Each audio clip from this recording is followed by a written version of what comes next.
Imagine this for a moment. Have you ever felt trapped in a cycle of worry, fear, or anger? Like your mind just keeps replaying the same thoughts over and over, and there's no way out. I know that feeling, and chances are you know it too. It's exhausting when your own mind feels like your biggest enemy. But here's the truth: nobody really tells you. Those emotions are not a life sentence.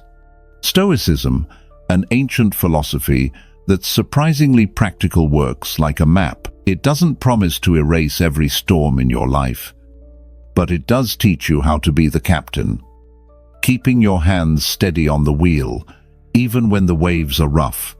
In today's video, I want to walk with you through 9 golden principles of Stoicism, principles that have helped millions of people around the world take back control of their minds, break free from negative thoughts, and live with more strength and peace. I'll be sharing not just ideas, but real-life experiences and simple examples you can apply right away. So, if you've ever longed for a lighter, calmer way of living, stay with me until the end. And if what I share resonates with you, don't forget to hit like, drop a comment, share this with a friend, and subscribe so we can keep building this journey together, because I truly believe the power to change your life begins with you. Principle 1. Understand how the mind works. I want you to picture your mind as a garden, a wide, fertile garden that you carry with you every single day. Now, here's the thing about gardens. If you don't tend to them, weeds will grow. Not because the soil is bad, but because that's what nature does when it's left unattended.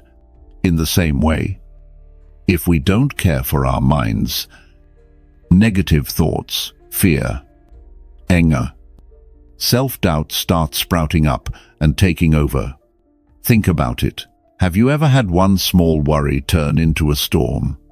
Maybe you made a tiny mistake at work, and instead of brushing it off, your mind replayed it again and again. Suddenly, it's not just a small error. It becomes a story about how you're not good enough, about how everyone will notice, about how you'll fail again. That's the weeds spreading, because the mind, when left unchecked, tends to amplify negativity. And here's something fascinating.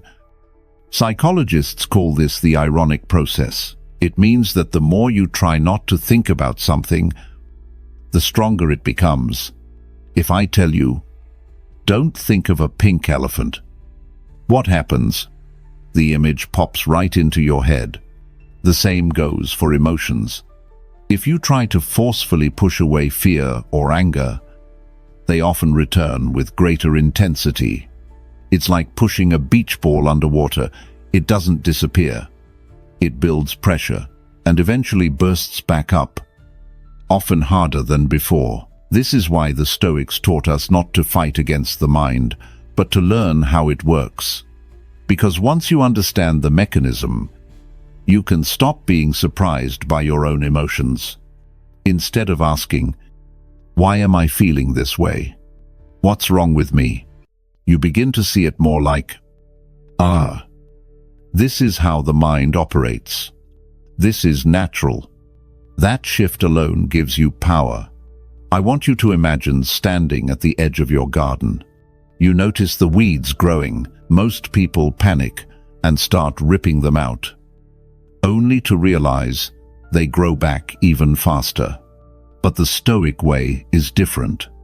Instead of obsessing over the weeds, you focus on planting good seeds: gratitude, patience, perspective.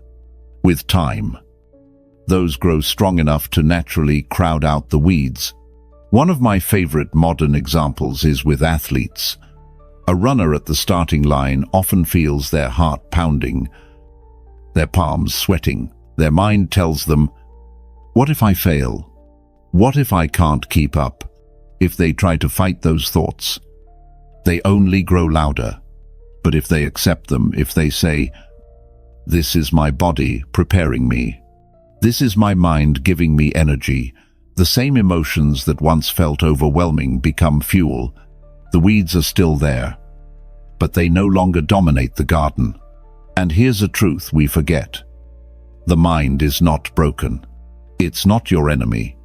It's simply doing what it was designed to do, protect you. When it fixates on danger, when it plays negative scenarios, it thinks it's keeping you safe. The problem is, it doesn't always know the difference between a real threat and an imagined one. That's where you come in.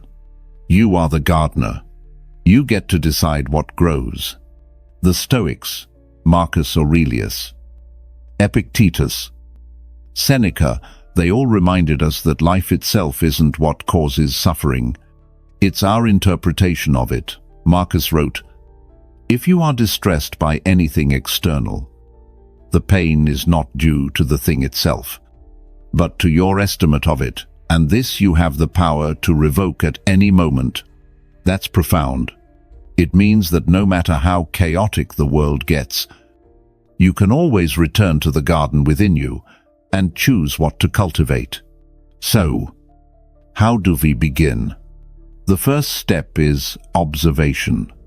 Instead of jumping into every thought that appears, pause and notice it, almost like you're sitting on a park bench, watching your thoughts pass by, like people walking down the street.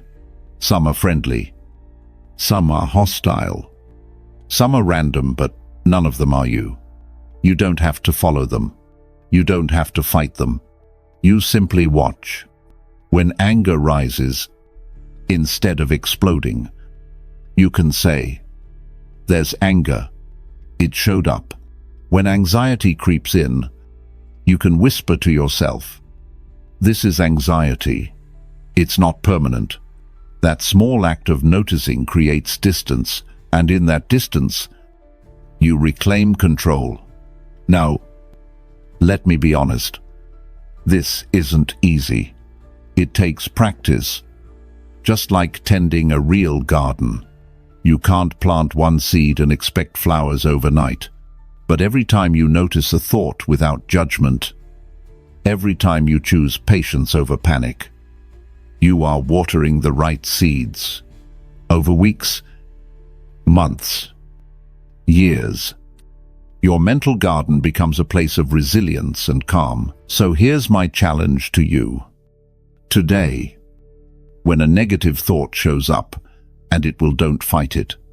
Don't feed it. Just notice it. Ask yourself, is this weed worth my energy? Or can I plant something better in its place? Try this even once, and you'll start to feel the difference. Understanding how the mind works is the foundation of Stoicism, because once you grasp this truth, every other principle builds on it.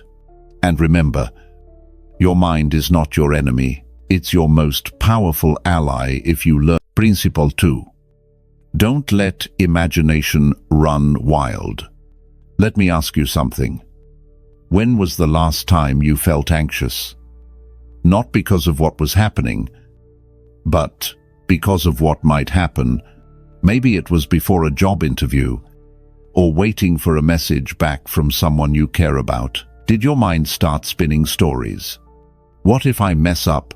What if they don't like me? What if everything goes wrong?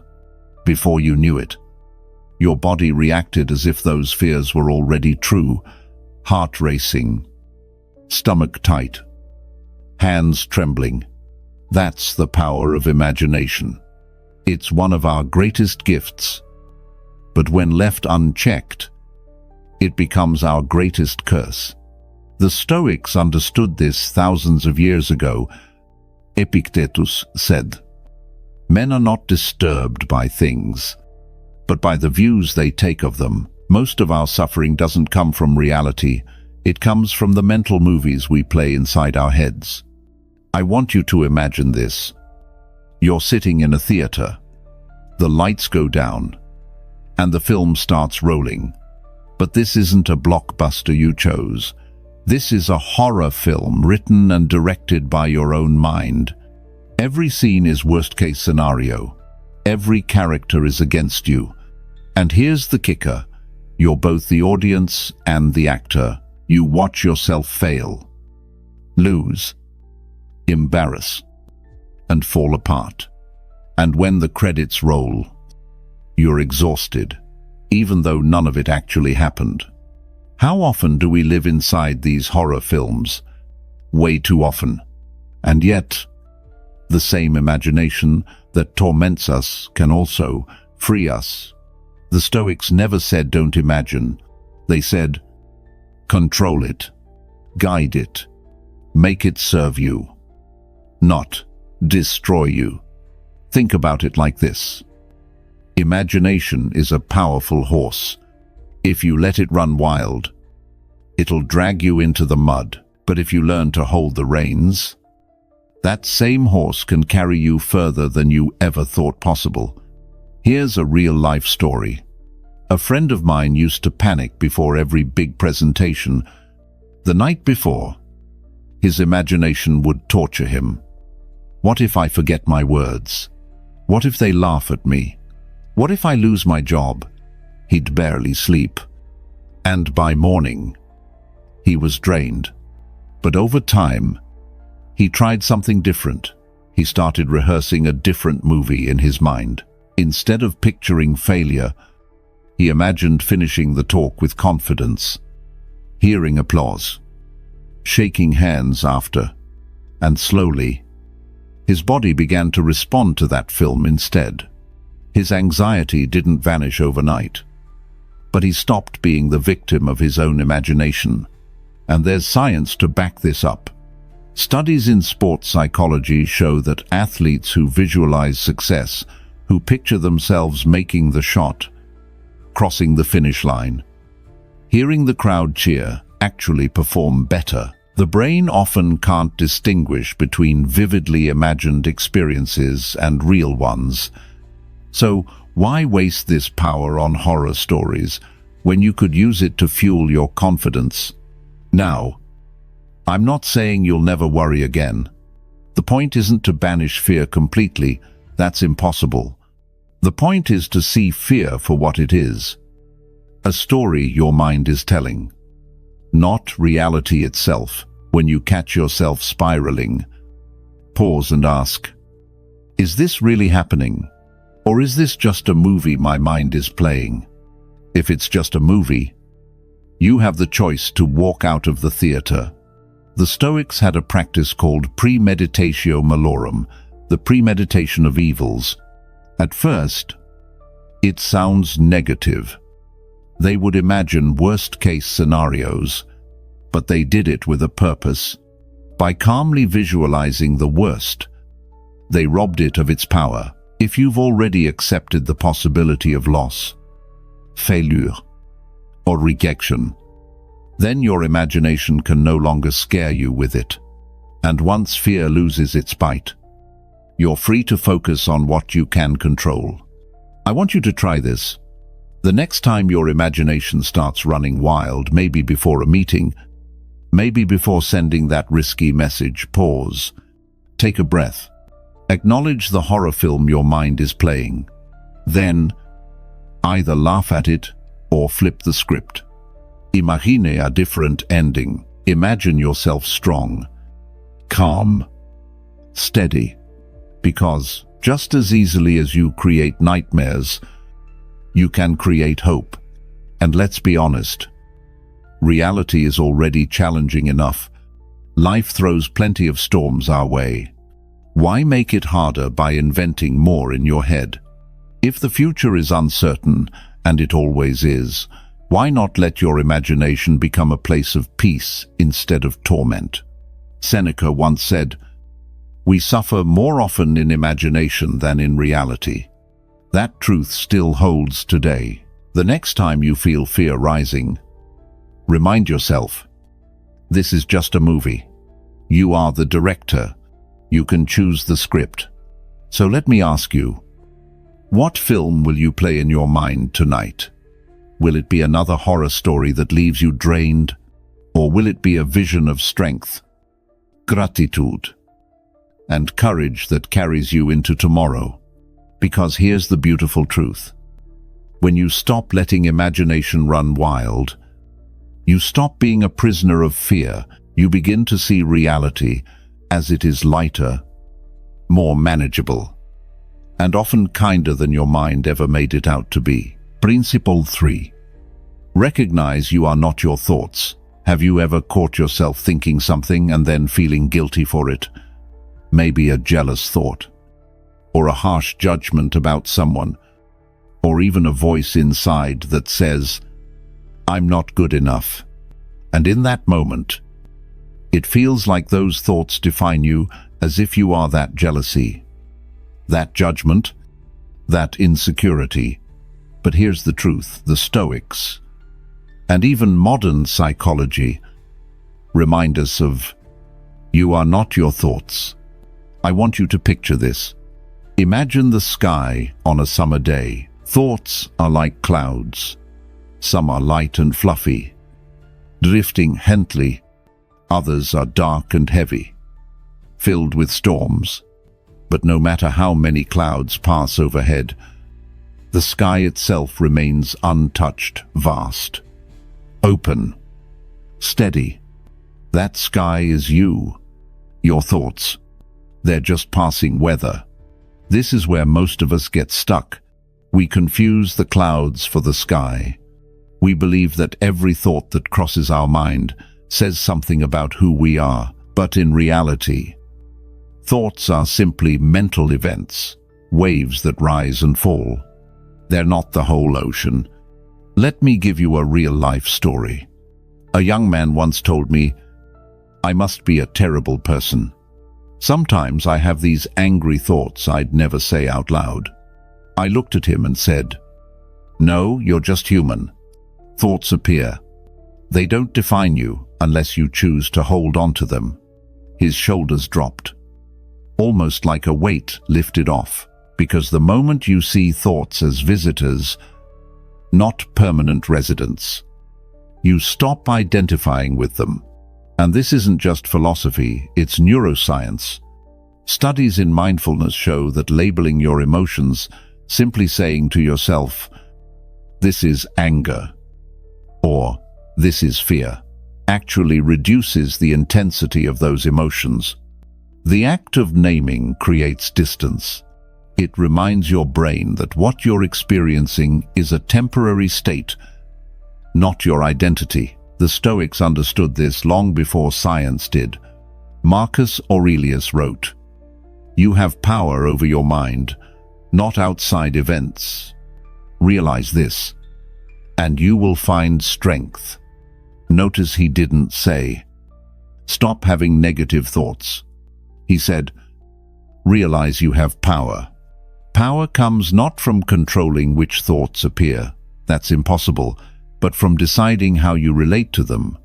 Here's a practice you can try.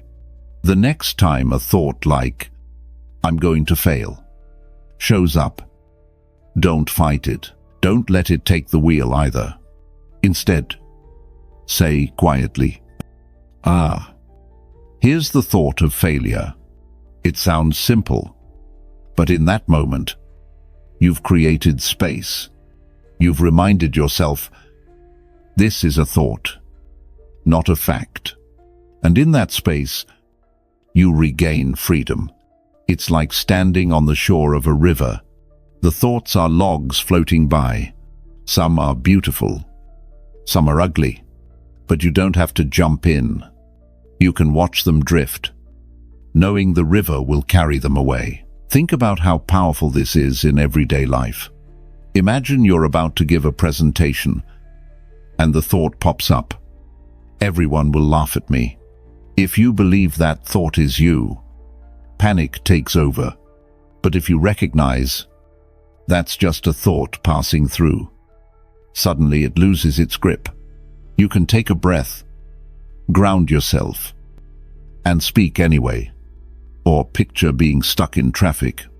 The thought comes, This always happens to me.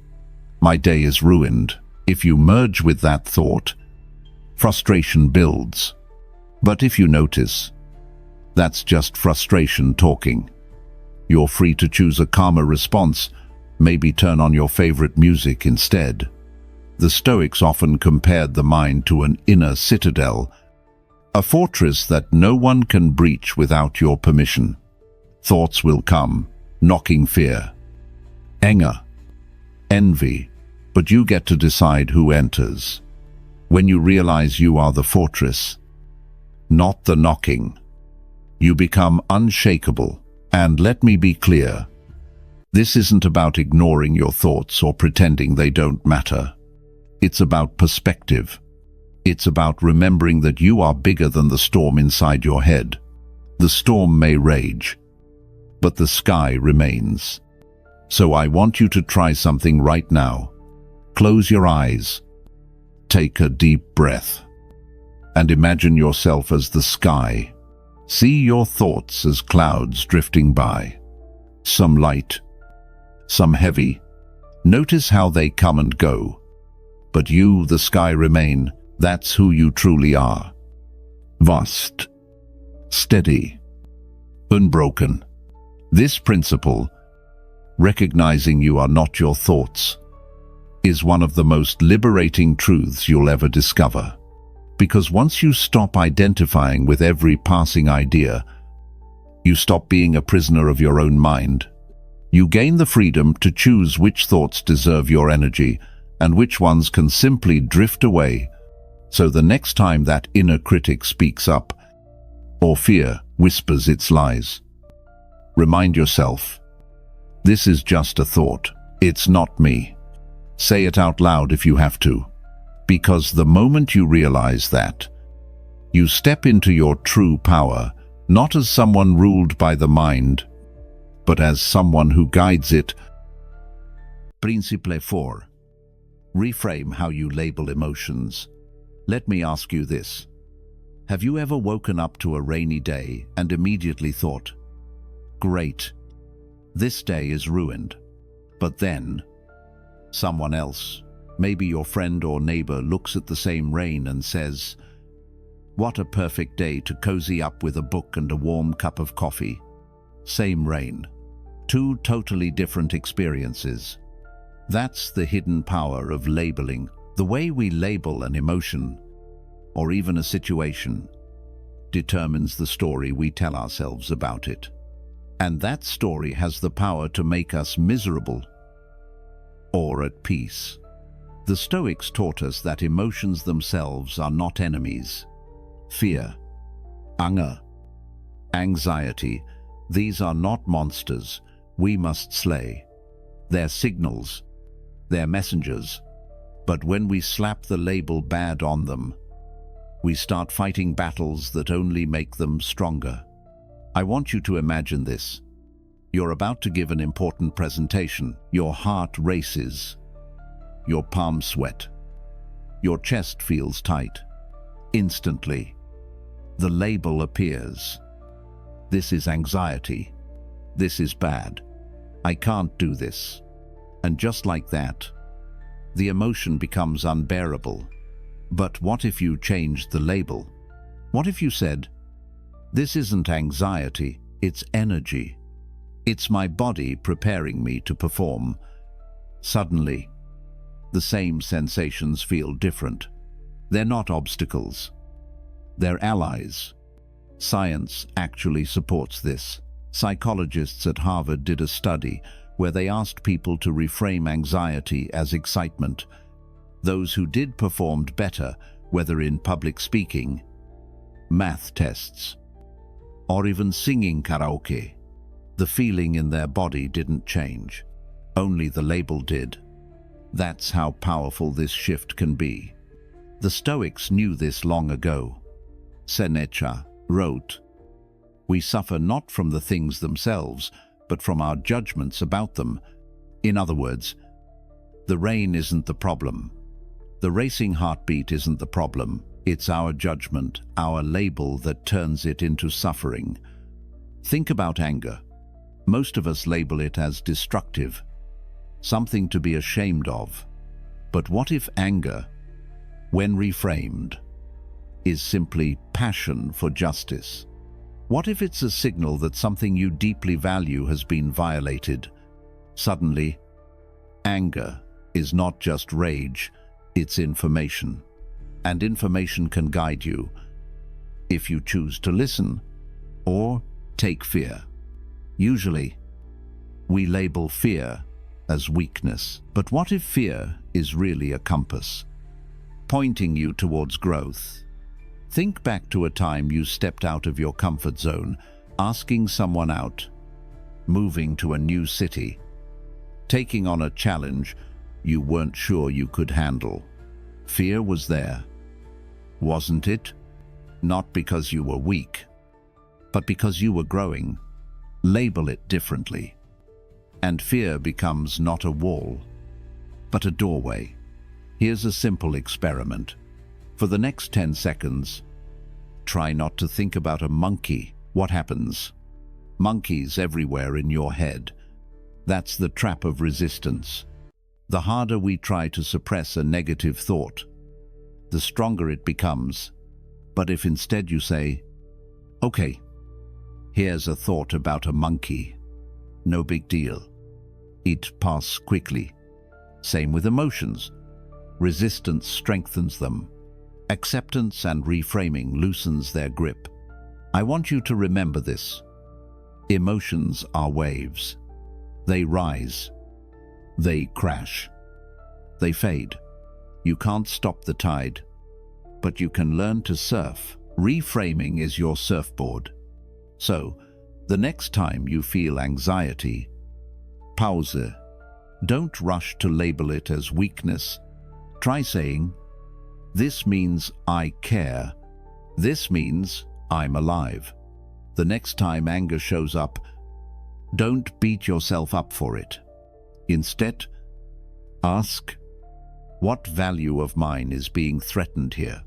How can I act on that value without losing my peace? The label changes the story, and the story changes your power. And let me be clear, this doesn't mean sugarcoating everything or pretending all emotions are pleasant. It means recognizing that emotions are neutral until we decide what they mean. You are the author of that meaning. So here's my challenge to you. Today, when an emotion arises, fear, frustration, sadness, pause and ask, what label am I giving this? And is there a better one? You'll be amazed at how quickly the storm shifts when you change the name you give it. Marcus Aurelius once said, the happiness of your life depends on the quality of your thoughts. I'd add this, the quality of your thoughts depends on the labels you choose. So the next time the rain falls, will you call it a burden or a blessing? The choice, as always, is yours.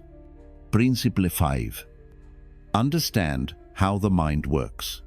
Let's go a little deeper, because if you want to master your emotions, you have to understand the machine that produces them, your mind. The Stoics often said, the mind is everything you truly own.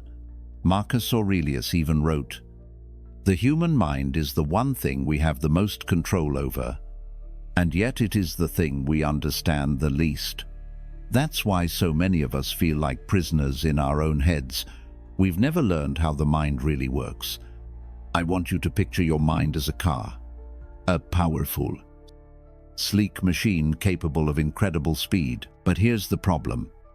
Most people are sitting in the passenger seat while the car speeds down the highway, swerving all over the place. No wonder they feel out of control.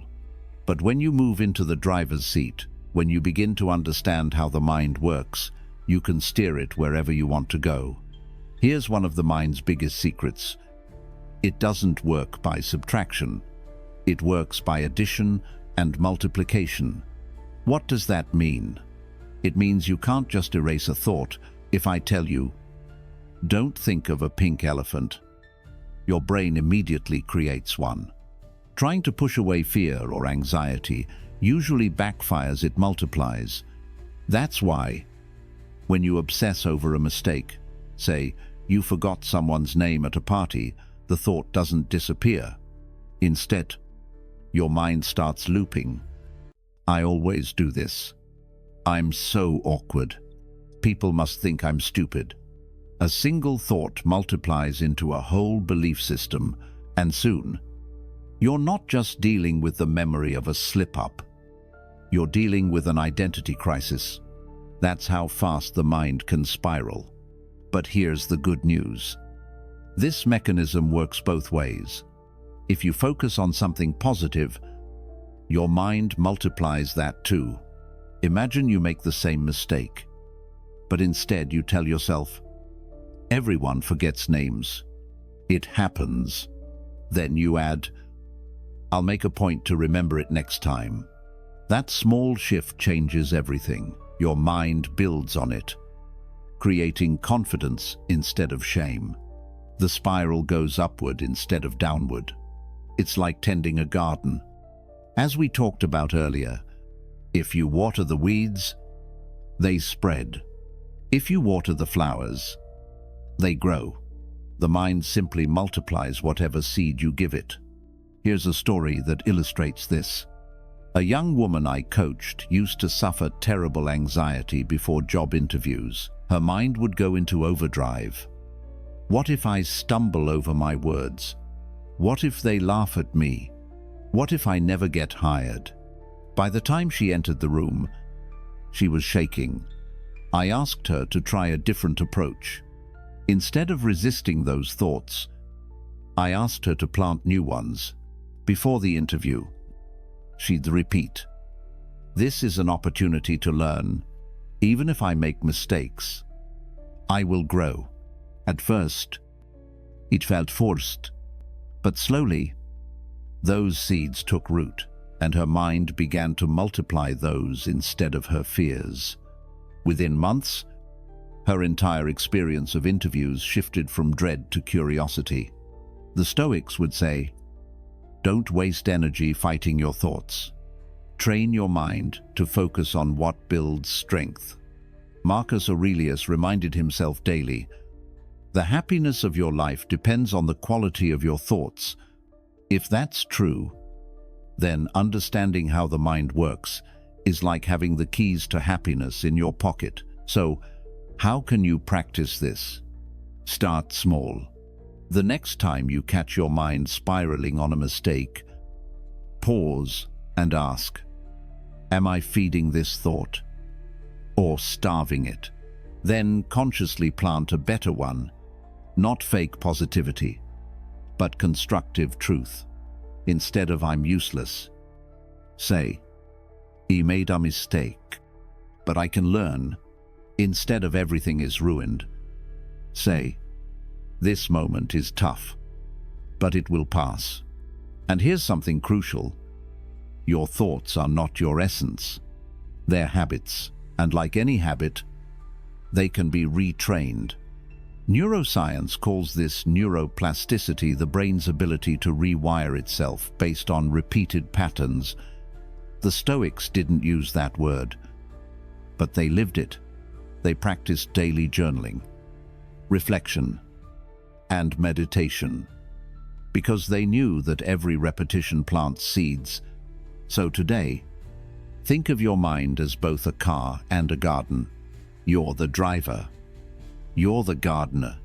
If you let it run wild, it'll multiply weeds and drive itself into a ditch. But if you take the wheel, if you nurture the right seeds, your mind becomes your greatest ally, steady, powerful, unstoppable. The choice is always yours. Will you let your mind multiply your suffering or your strength? Principle 6. Detach yourself from your thoughts. Have you ever been in the middle of something important? Maybe a meeting, a date, or even just trying to fall asleep, when suddenly a thought barges in. What if I fail? What if they think I'm not good enough? What if I say the wrong thing and embarrass myself? Before you know it, that single thought has grown into a storm, and you feel like you're drowning in it. Here's the secret the Stoics discovered. You are not your thoughts, and the way to take back your power is to create distance between you and the endless chatter of your mind. I want you to picture this. Imagine standing in an art gallery, looking at a giant painting. If your nose is pressed right against the canvas, all you see are dark, messy brush strokes. It feels overwhelming, chaotic. But when you take a few steps back, the painting makes sense. You see the bigger picture. That's exactly what detachment from thoughts does. It gives you perspective. Most of us live with our nose pressed against the canvas of our minds. Every anxious idea, every critical voice feels like reality. But the moment you step back, you realize these are just thoughts.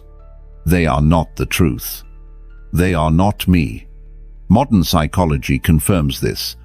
There's a practice called cognitive diffusion, used in therapy, where people learn to label their thoughts instead of becoming them. Instead of saying, "I'm a failure," you say, "I'm having the thought that I'm a failure." That small shift creates space. The thought loses its grip, and you remember that you are bigger than whatever story your mind is spinning. The Stoics knew this well. Epictetus taught, "It is not things themselves that disturb us, but the opinions we have about them." Thoughts are opinions, not facts. They are clouds passing through the sky of your mind. You're the sky vast, steady, unchanged. Here's a story to make this real. A friend of mine once told me how he nearly quit his job because of anxiety. Every morning, the thought showed up. "I'm not good enough. Today I'll be exposed." It was crushing him, but when he learned to detach, to say, "Here's that anxious thought again. It shows up every morning, but it's just a thought," something shifted. The thought didn't vanish, but it lost its teeth. He started showing up at work with more calm, because he no longer believed the thought was him. Think of it like this. You're standing by a river, and thoughts are floating by like logs. Some are smooth and harmless. Others are sharp and ugly. You don't have to jump in and wrestle with them. You don't have to push them away. You can stand on the shore and watch them drift past. That's detachment. Another Stoic practice is asking, will this matter in a week, a month, a year? Most of the time, the answer is no. That thought that feels so consuming right now is actually temporary, and when you zoom out, you see it for what it is, a passing cloud. So, how do you practice detachment in daily life? Start small.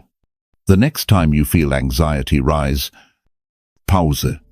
Take a deep breath and say to yourself, "This is anxiety. It's here, but it's not me." Or when anger flares up, try, "This is anger. I don't have to act on it." Simply naming the emotion is like turning on the light in a dark room. It gives you clarity. Mindfulness is another powerful tool. Bring your focus to the present moment, the rhythm of your breath, the feel of your feet on the ground, the sound of the wind outside. When you anchor yourself in the now, you create distance from the whirlwind of thoughts about past and future. And remember, detachment is not about ignoring your emotions or pretending they don't matter. It's about refusing to let them hijack your identity. You are not fear. You are not anger. You are not worry. You are the one observing them. The Stoics would say, your true power lies in choosing your response. Thoughts may knock on your door, but you decide whether to invite them in. So let me leave you with this challenge. The next time your mind starts spinning, take one step back. Imagine yourself as the sky, watching clouds drift.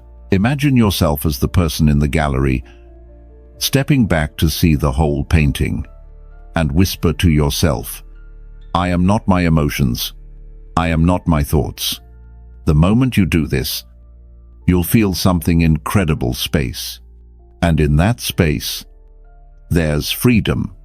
Freedom to choose calm over chaos. Freedom to act with clarity instead of being controlled by every passing storm. That is the strength of detachment.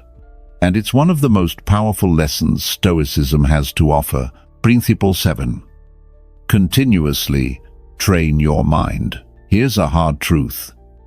Mastering your mind is not a one-time achievement. It's not like flipping a switch where suddenly you'll never feel fear, anger, or anxiety again. No, mastery is a daily practice, a lifelong journey. The Stoics compared it to strengthening the body. You wouldn't expect to go to the gym once, lift a few weights, and walk out with the physique of an athlete. The same is true for the mind. Mental strength, resilience, and calm are muscles, and muscles only grow with consistent training. I want you to imagine this. Picture someone holding a ball underwater. They can press it down for a while, but the moment they let go, it shoots back up with force. That's exactly what happens when you try to suppress negative emotions instead of training your mind to live with them. They don't disappear. They wait, and when they return, they come back stronger. The Stoic approach is different. Instead of running from emotions, they train themselves to face them every day. Epictetus once said, "No great thing is created suddenly. Just like a fig needs time to blossom, ripen, and bear fruit. Your mind needs time and patience to grow strong. So how do you train? You start with small, simple exercices. For example, one practice is journaling. At the end of each day, write down the moments when you felt anger, fear, or anxiety. Ask yourself, what triggered this? How did I respond? What could I have done differently? Over time, this builds awareness, and awareness is the first step to mastery. Another Stoic practice is premeditatio malorum, the premeditation of evils. It sounds dark, but it's actually liberating. You imagine the worst-case scenario, calmly and clearly. What if I fail the presentation? What if my plans collapse? What if I lose this opportunity? By facing the fear in your mind, you strip it of its power. You remind yourself, even if this happens, I will survive. I will adapt. I will grow. Suddenly, fear no longer controls you. Think about athletes again. A runner doesn't train only on race day. They train every morning, rain or shine, because they know the real test is coming. Life works the same way. You can't wait for a crisis to start strengthening your mind. You build it daily. So when the storm hits, you're ready. I remember talking to a man who had lost his job unexpectedly. Most people would have spiraled into panic, but he didn't. Why? Because he had been training his mind for years, journaling, reflecting, practicing gratitude. So when the challenge came, he didn't crumble. He adapted. He said, "This is difficult, but it's not the end. It's a chance to rebuild." That's the fruit of daily training. And here's something important. Training your mind doesn't mean you'll never feel negative emotions again. It means they won't control you. You'll still feel fear, but you'll face it calmly. You'll still feel anger, but you won't lash out blindly. You'll still feel sadness, but you won't drown in it. That's real strength, not eliminating emotions, but living with them in peace. The science backs this up too. Neuroscience tells us the brain is plastic. It rewires itself through repetition. Every time you choose patience instead of panic, you're building a new pathway. Every time you reflect instead of react, you're strengthening your inner fortress. It's not glamorous. It's not instant, but it works. So what can you do today? Start small. Set aside 5 minutes tonight to reflect. Ask yourself, when did my emotions get the better of me today? What could I learn from that? Tomorrow, try it again, day after day. You'll notice subtle changes, more calm, more clarity, more strength. The Stoics saw life as a training ground. Every traffic jam, every rude comment, every setback, it was all practice. And if you see it that way, every moment becomes an opportunity to grow. So let me ask you, are you willing to commit to this training? Are you willing to see your struggles not as punishments, but as workouts for your soul? Because here's the truth. No one else can train your mind for you. This is your path. But the reward, peace, resilience, freedom is worth every step. So start today, train tomorrow, and never stop. Because the mind, like the body, becomes what you repeatedly do. And if you commit to this practice, slowly but surely, you'll become unshakable. Principle 8. Practice mindfulness in every moment. Let me ask you something. How many moments in your day do you actually live in? Not think about, not rush through, but truly live. Most of us spend our time either replaying the past, why did I say that? What if I had done it differently? Or projecting into the future. What if I fail? What if it all goes wrong? Meanwhile, the present moment, the only place life actually happens, slips right through our fingers.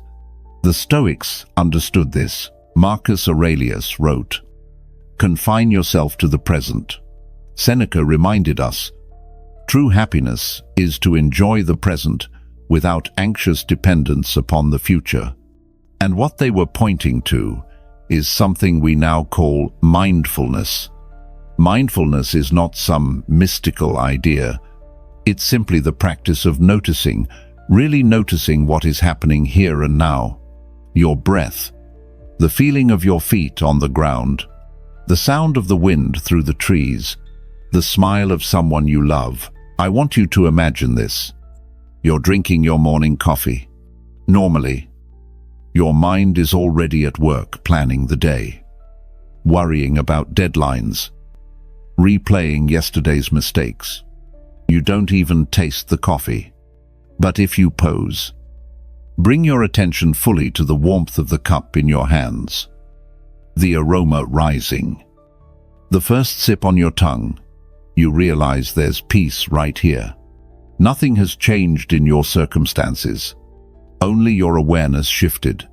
That's mindfulness. And when practiced daily, it becomes one of the most powerful tools to calm the storm of negative emotions. Here's why. Anxiety thrives in the future. Regret lives in the past. But neither can survive if you anchor yourself in the present. The moment you bring your mind back to now, you step out of the cycle of what-ifs and should-haves.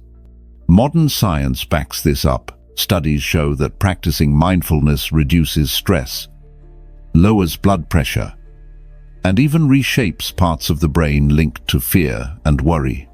One Harvard study found that just 8 weeks of mindfulness practice increased activity in the regions associated with calm and self-control. Imagine that. You can literally rewire your brain for peace. But mindfulness doesn't have to mean sitting on a cushion for hours. The Stoics would have laughed at the idea that philosophy is only for monks on mountaintops. They believed philosophy was for life, for the marketplace, the battlefield, the home. Mindfulness, the Stoic way, is practiced in ordinary moments. For example, you're stuck in traffic. Your usual response: frustration, horn honking, stress. But what if you use that red light as a cue to breathe deeply? Feel your hands on the steering wheel. Notice the sky above. Suddenly, the traffic jam becomes a training ground for calm instead of a trigger for rage. Or you're washing dishes. Normally, you're lost in thought, rushing through so you can get to the real part of your evening. But mindfulness says, this is the real part. Notice the feel of the water, the sound of the plates, the simple act of caring for your home. Even washing dishes can become a meditation. And here's a Stoic twist. Mindfulness is not just about noticing the pleasant. It's also about noticing discomfort without running from it. Feeling anxious before a conversation. Instead of escaping into your phone or drowning it in distractions, pause and actually notice the sensation. This is anxiety. My chest is tight. My breath is shallow. By observing it calmly, you rob it of its power. You learn that emotions are just passing weather, not permanent truths.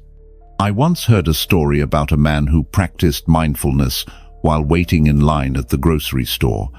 Instead of scrolling his phone or sighing in impatience, he simply stood, breathing, observing. At first, it felt awkward. But slowly, he realized he was training his patience. Something as small as standing in line had become his classroom for peace. That's the beauty of mindfulness. Every moment is an opportunity. You don't need a special retreat. Life itself is the retreat. So how do you start? Here's a simple practice. Once an hour. Pause for 60 seconds. Close your eyes if you can. Breathe deeply. Notice one sound around you, one sensation in your body, and one thought in your mind. That's it. 60 seconds. If you do this throughout the day, you'll begin to notice a profound shift, a steadiness, a calmness that wasn't there before. The Stoics believed that the present moment is all we ever truly have. The past is gone. The future is uncertain, but this moment, this breath is yours. And if you can learn to fully inhabit it, you'll find a peace that no fear, anger, or anxiety can steal. So let me ask you, what would happen if you started living more in the present? If you stopped letting your mind drag you into the shadows of the past or the illusions of the future? What kind of freedom would you discover if you could be here, right here, fully alive? Because in the end, mindfulness is not about escaping life. It's about finally showing up for it. Principle 9. Transform negativity into lessons and strength. Here's something most people never realize. Negative emotions are not enemies. They're teachers. They're signals. They're invitations to grow if we're willing to listen. Think about fear. Most of us label fear as weakness. We hide it, deny it, or let it control us. But what if fear isn't there to break you? What if it's there to point you toward growth? Fear shows up most loudly when you're about to step outside your comfort zone, starting a new job, asking someone out, chasing a dream. The presence of fear doesn't mean stop. It means pay attention. Something important is happening here. I want you to imagine a student standing backstage before a performance. Her hands are shaking. Her stomach is tight. Her mind is racing. She calls it fear, but a mentor whispers to her, This isn't fear, it's energy. It's proof that you care. Suddenly, the same pounding heartbeat feels like fuel instead of failure. By reframing the signal, she turns fear into power. The Stoics understood this deeply. They didn't believe in running from hardship. They believed in using it. Seneca wrote, "Difficulties strengthen the mind. As labor does the body, every challenge, every negative emotion is an opportunity to build mental muscle." Now let's talk about anger. Left unchecked, anger can be destructive. But at its core, anger often signals a value you hold: dear justice, respect, honesty being violated. If you pay attention, anger can reveal what matters most to you. The Stoic question is, can I act on this value wisely, without losing my peace? When you do that, anger transforms from a raging fire into a guiding light. And what about anxiety? Anxiety is often just misplaced energy. It's your mind saying, something matters here, something's at stake. Instead of letting it paralyze you, you can let it sharpen your focus.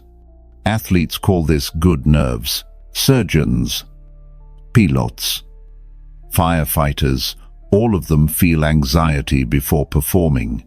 But they've trained themselves to interpret it not as panic, but as readiness. Here's a story I'll never forget. A man once told me how he used to dread public speaking. His anxiety was overwhelming, but instead of fighting it, he started studying it. He realized his anxiety was telling him two things: you care about this message, and you want to do well. With that insight, he stopped resisting. He began preparing more carefully, practicing with intention. Slowly, his anxiety became an ally. It didn't disappear. It transformed into focus. This is the Stoic way.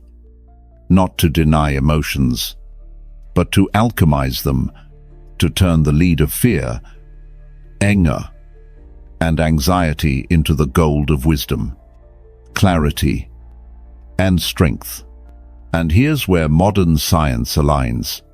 Psychologists talk about post-traumatic growth, the idea that struggles can lead to deeper resilience, stronger relationships, and greater purpose. It's not the suffering itself that transforms us, but how we interpret and respond to it. That's Stoicism in action. So how can you practice this transformation? Start with one question whenever a negative emotion arises. What is this emotion trying to teach me? Fear might teach you that you're on the edge of growth. Anger might teach you what you value most. Anxiety might teach you to prepare more carefully. Instead of labeling them as problems, see them as professors. Another practice: write them down. When you feel overwhelmed, grab a notebook and write, "Today I felt angry because," or "I felt anxious when." Then ask, what lesson is hidden here? Over time, you'll begin to see patterns. You'll discover that your emotions, even the painful ones, are full of wisdom, if you're willing to listen. The Stoics believed life itself is a training ground. Every setback, every criticism, every disappointment, it's all material for growth. Marcus Aurelius said, "The impediment to action advances action. What stands in the way becomes the way." In other words, the obstacle isn't blocking your path. The obstacle is the path. So the next time you feel overwhelmed by negativity, pause and remind yourself, this is not here to destroy me. This is here to teach me. And then lean in. Ask the hard questions. Extract the lesson. Build strength. Because here's the truth. You can't control when fear, anger, or anxiety will show up. but you can control what you do with them. You can waste them or you can use them. And when you use them, when you transform them, they stop being shackles and start being tools. So let me ask you, what negative emotion is showing up in your life right now? And what lesson might it be offering you? Remember, Stoicism is not about being emotionless. It's about being wise. And wisdom comes not from avoiding the darkness, but from learning to see in the dark. Before we wrap this up, let me remind you of something simple but powerful. You don't need to completely defeat negative emotions to live a good life. Fear, anger, anxiety, they will still show up. That's part of being human. What matters is not erasing them, but learning how to live alongside them with wisdom and calm strength. Peace isn't about waiting for the storm to pass. Peace is about learning how to stand steady in the middle of it. Imagine this. You're driving home after a long, stressful day. Traffic is backed up. Someone cuts you off, and anger flares. In that moment, you have a choice. You can let the emotion control you, or you can take a breath, notice it, and guide your response. That's where real freedom lives. So the next time a wave of negativity rises, pause, breathe, tell yourself, this isn't the end of me. It's just a passing emotion. And remember, you are not your thoughts. You are not your emotions. You are the one who chooses how to respond. Now, I want to ask you, what will you choose the next time a storm rises inside you? Will you let it drown you? Or will you stand steady and take back the wheel? If this message spoke to you today, I'd love for you to do 3 simple things. First, hit the like button, not for me, but as a personal promise, I choose to train my mind. Second, share this video with someone who might need it, because you never know whose storm you could help calm. And third, drop a comment below with the words, I am not my emotions. Let's turn that into a declaration, a reminder, and a community of people learning to stand strong together. Because in the end, the power to change your life doesn't start out there. It starts right here, in your own mind. And you already hold the key.